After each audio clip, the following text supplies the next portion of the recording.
Amigos, bienvenidos a su programa Debatiendo Sin Filtro a través de la plataforma del periódico elvocero.com, a través de su página de Facebook y toda su plataforma. Les saluda Jorge Colbertone, en compañía del profesor Kenneth McClinton. Saludos, Kenneth, ¿cómo están? ¿Todo bien? Muy bien, y aquí después de un día de mucha actividad. Sin duda alguna. Quiero excusar al licenciado Hugo Rodríguez, que está teniendo asuntos personales, así que no está con nosotros en esta ocasión, pero ya estará nuevamente la semana próxima. Kenneth, hay dos temas importantes que están ocurriendo en este momento. Acaba ya hace un tiempito de emitirse un veredicto en el caso de las ya asesinatos de George Floyd en Minnesota, en los Estados Unidos. El acusado, el agente de la policía, creo que el nombre de Derek Chauvin, salió culpable de los 3 cargos, que aunque son asesinatos, homicidios negligentes e involuntarios, conllevan unas penas, uno de hasta 40 años de cárcel, otro de hasta 20 años de cárcel y otro hasta 10 años de cárcel. Quiere decir que esta persona va a pasar varias décadas probablemente tras la reja por una muerte muy lamentable. Y en este caso en particular, y que tú me corriges, por tratarse de un caso de naturaleza criminal en Estados Unidos, los jurados determinan la culpabilidad de manera unánime. Y en este caso, pues así ocurrió en los 3 cargos, lo que quiere decir que evidentemente los miembros de ese jurado tenían el pleno convencimiento de que esta persona en efecto cometió los delitos a lo que enfrentó la justicia. Y en cierta manera, a mi juicio, obviamente la muerte de un ser humano no hay manera de uno, ¿verdad?, recuperar esa vida, pero al menos dentro de ¿verdad?, del sistema de justicia con sus limitaciones que tiene, al menos se establece una sanción, una responsabilidad sobre esta persona.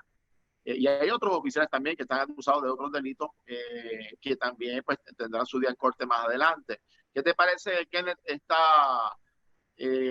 convicción de esta persona en todos los cargos y particularmente en el contexto que se da de las luchas raciales, del crimen, del señalamiento de que la policía en ciertos estados es abusiva? Esto fue un caso dramático porque se vio básicamente a todo el planeta por televisión, por las redes sociales, de una persona que pasó casi 9 minutos bajo el control y la presión de estos oficiales del orden público, que evidentemente se extralimitaron y le causaron la muerte al ser humano. Kenneth.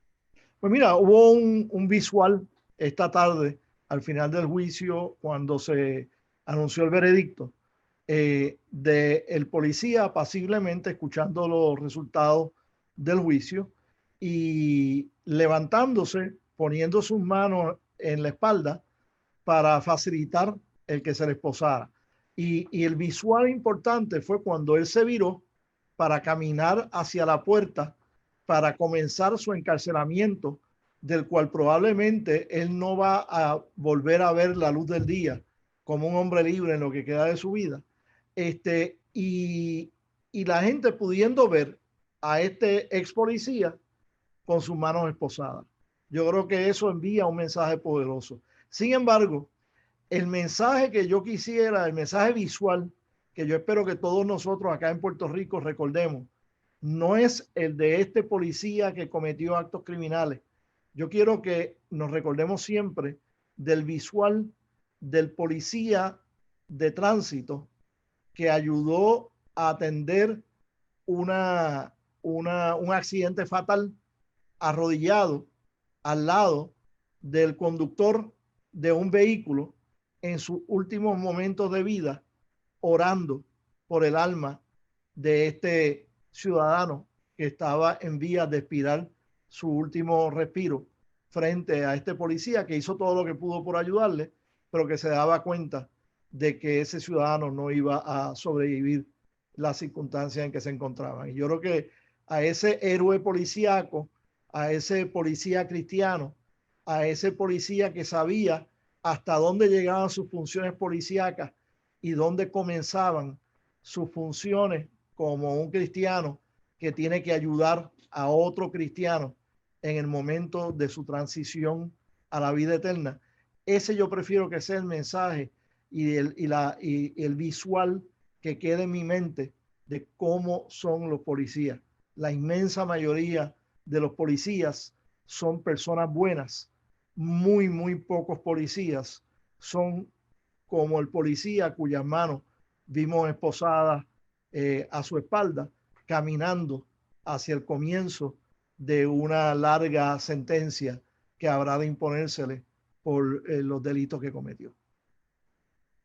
Eso que tú planteas es bien importante porque pues, en todas las profesiones hay casos aislados que se pueden dar de personas que no cumplen con sus responsabilidades o sus expectativas. Claro, un oficial de orden público tiene una autoridad extremadamente alta y tiene armas de fuego, tiene la autoridad del peso de la ley, que conlleva una vara de discreción y de prudencia mayor que quizás en otras profesiones. Pero también es importante no generalizar. Por el hecho de que haya un policía que haya cometido delitos, no quiere decir que todos los policías son de esa manera o violan derechos civiles. Hay policías, la inmensa mayoría, igual que nacidos en Puerto Rico, que cumplen su labor con honradez, con dedicación, todos los días saliendo a la calle a defender la vida y propiedad. Y eso hay que agradecerlo y reconocerlo. Y que una persona haya fallado, pues para eso está nuestro sistema de justicia y también en Estados Unidos de ley y orden, en donde el sistema demuestra que funciona también. O sea, esta persona pasó por todo un procedimiento, un proceso judicial que conlleva con este dictamen de un jurado, que es la manera correcta en los países, ¿verdad? Que hay derechos y que hay procedimientos judiciales donde hay garantías constitucionales que se le dio todas las protecciones y todo el debido proceso de ley hasta que culmina este juicio con esta sentencia que, como tú bien señalas, va a imponer una larga sentencia en cárcel por estos delitos tan serios como es pues, quitarle la vida a otro ser humano. Pero también debe ser una reflexión también, y Estados Unidos particularmente, que y es un tema que nosotros hemos estado discutiendo, todavía hay un serio problema de discrepancias y de profunda división con el tema racial, con el tema de los derechos y con el tema también de una reforma policíaca que en muchos estados se han estado planteando por la continuidad de violaciones a derechos civiles. En Puerto Rico, al menos, desde la reforma policíaca para acá, ha habido importantes adelantos en el área de adiestramiento. Por supuesto que no es perfecto y por supuesto que hay sus fallas, pero ciertamente es un tema que tenemos que abordar. Hay un tema que está corriendo en las últimas horas. El señor gobernador designó un secretario de Educación interino. El presidente del Senado ha establecido que tiene que tener, aunque sea el crisol del Senado, aunque sea de manera interina, y respectivo se le ocupe unos días o hasta el 30 de junio.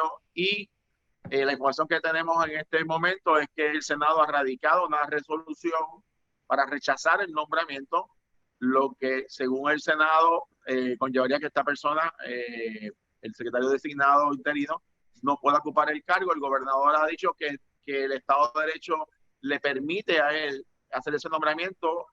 Anticipo que esto va para los tribunales, probablemente al Tribunal Supremo. ¿Cómo tú ves esta controversia y cuáles han sido realmente tú fuiste presidente del Senado, los precedentes sobre esto? ¿Esto está claro o esto todavía aquí hay un margen de interpretación? ¿Cuál es el Estado de Derecho sobre este tipo de controversia? Pues mira, los tribunales habrán de resolver cuál es el Estado de Derecho realmente vigente. Hay dos artículos, creo que en el Código Político, uno que dice, el 162, si no me equivoco, que cuando no esté claro en la ley orgánica de una agencia y surge una vacante permanente en la jefatura de la agencia, el gobernador podrá nombrar de entre las distintas personas que pueden suceder al jefe de la agencia temporalmente, en lo que se nombra a un jefe permanente, puede nombrar a una persona. El próximo artículo, el 173, pues entonces habla de que se notificará al Senado para que confirme, para que apruebe a la persona interina. En el día de ayer, pues surge esta controversia donde el gobernador tiene una posición, el presidente del Senado tiene otro. Luego de surgir esa controversia, el gobernador entonces le notifica al Senado que está designando a tal persona como secretario interino de Educación y dice que él espera en unos días entrevistar a una serie de personas y en cuestión de días someter al Senado un nombramiento de un secretario en propiedad para confirmación del Senado y no puede tomar posesión hasta que no sea confirmado. Habiendo hecho eso, yo entiendo que el caucus pluralista, porque no es mayoritario, el caucus pluralista del Partido Popular en el Senado, debiera haber cantado victoria, porque el gobernador pues lo sometió, evidentemente para permitir que pueda el Senado hacer lo que el Senado cree que es su función, que es la de aprobar a un interino, y debieran entonces haberlo aprobado. A fin de cuentas, va a estar ahí solamente el tiempo que le tome el gobernador para hacer el nombramiento y al Senado para evaluarlo y confirmarlo. Pero tomaron la línea dura. Y yo creo que en ese sentido, habiendo el gobernador más o menos cedido cuando notificó inmediatamente el nombramiento ayer mismo, el mismo día en que escogió la persona, pues ante ese acto de buena fe, el acto de buena fe que podría haber tomado el Senado era aprobar a esa persona por los días o semanas que tengan que estar de interino en el cargo. Después de todo, es el secretario auxiliar de administración y en la Secretaría Auxiliar de Administración es donde probablemente se hace el 80% de las transacciones que un secretario que administra un departamento normalmente tiene que hacer. Y creo que fue una oportunidad que perdieron y entonces pues ahora está sometido a lo que los tribunales decidan. Yo añado que yo creo filosóficamente que ninguna posición en el Ejecutivo jamás está vacante. O sea, yo no creo que los constituyentes presumían que estuviera vacante ni un segundo y mucho menos que un Senado pueda bloquear y dejar vacante una posición tan importante como la jefatura de la agencia más grande y con mayor presupuesto del pueblo de Puerto Rico por 2 o 3 meses más hasta que finalice la sesión, porque técnicamente podría ser así. El gobernador puede seguir nombrando interinos y ellos seguir no aprobando a ese interino y dejar entonces el Departamento de Educación, of all things, sin un jefe interino tan siquiera. Esa no es no es lo que los constituyentes presumían de mi punto de vista. Pregunto y comento. Yo creo que es una controversia interesante, por un lado, porque la Constitución claramente establece una diferencia de lo que es, ¿verdad?, del poder del Senado de confirmación y de obviamente la discrepancia que hay o la diferencia, y ha habido pleitos sobre esto, de los nombramientos en receso versus los nombramientos cuando hay receso legislativo o cuando hay sesión. En este caso estamos hablando de que el Senado está sesionando, de que se presupone que los nombramientos no pueden los secretarios asumir el cargo hasta tanto son confirmados, a diferencia de cuando se nombran cuando no hay sesión legislativa que entran en funciones. Entonces, uno lo puede ver desde el mismo punto de diferentes ópticas. O sea, también teóricamente hablando, si el gobernador no tuviese que pedir ese consentimiento, aunque sea de manera temporera, pues pudiese estar haciendo nombramientos interinos todo el tiempo, porque entonces perdería efectividad el poder constitucional de confirmación durante una sesión, porque si ya lo nombra en el receso legislativo, más también va a tener el poder de nombrarlo de manera interina en plena sesión, deja básicamente sin efecto esa rigurosidad que establece la Constitución, y ahí es donde presumo yo que irá la controversia al Tribunal Supremo. Ahora, y por un lado tú lo que planteas es quizás en el ámbito del político, sino o sea, del ámbito del cómo debe ser el racionamiento para el manejo de los asuntos de naturaleza pública. Una pregunta que yo me hacía es, bueno, ¿puede el Senado, por ejemplo, darle ese apoyo como hizo inclusive para otros nombramientos del contenido pasado, el entonces presidente Rivera Chat, que confirmó de manera interina mediante resoluciones a algunos miembros designados? Pregunto, mediante una resolución, exacto, pero podría teóricamente, pregunto, ¿sería viable que, por ejemplo, que el Senado diga, bueno, yo lo puedo yo voy a dar mi consentimiento para que esta persona asuma el cargo de manera interina por 30 días, por ejemplo. O el mero hecho de que el gobernador lo haya enviado, pues ya automáticamente, por lo menos hasta el 30 de junio, tendría esa capacidad de ejercer. Entonces, porque el gobernador dice, bueno, yo necesito 2 o 3 días para encontrar a esa persona, y si no la encuentra, puede estar hasta el 30 de junio, y entonces volvemos al mi planteamiento original, pues entonces pierde el efecto, el poder constitucional del Senado de dar el consentimiento a un nombramiento, porque básicamente se estaría usurpando ese poder, dejando un interino indefinidamente cada vez que quisiera el gobernador. Y eso, yo creo que esa es la controversia. Y la otra pregunta es si el gobernador realmente pensara que el Senado no tiene nada que decir bajo un interinato, ¿para qué mandó entonces el nombramiento? ¿Para qué notificó al Senado? Probablemente el propio gobernador tiene dudas de hasta dónde llega su alcance de autoridad. Y yo creo que, honestamente, para que estas controversias en un futuro se eviten, quizás lo más prudente es que sea el Tribunal Supremo el que adjudique esto y decida realmente cuál es el marco de acción constitucional y quién tiene la razón y no en esta controversia. ¿Qué te parece, Kenneth? Sí, es una posibilidad, y yo creo que el Tribunal Supremo lo más seguro va a tomar una visión amplia, porque ellos no están meramente para medir unas palabras a un estatuto. Ellos van a querer ver cuál es el cuadro que establecieron los constituyentes en la Constitución, y si había la intención de que una agencia de gobierno pudiera estar descabezada casi indefinidamente. Claro. Y yo creo que esa no es la situación.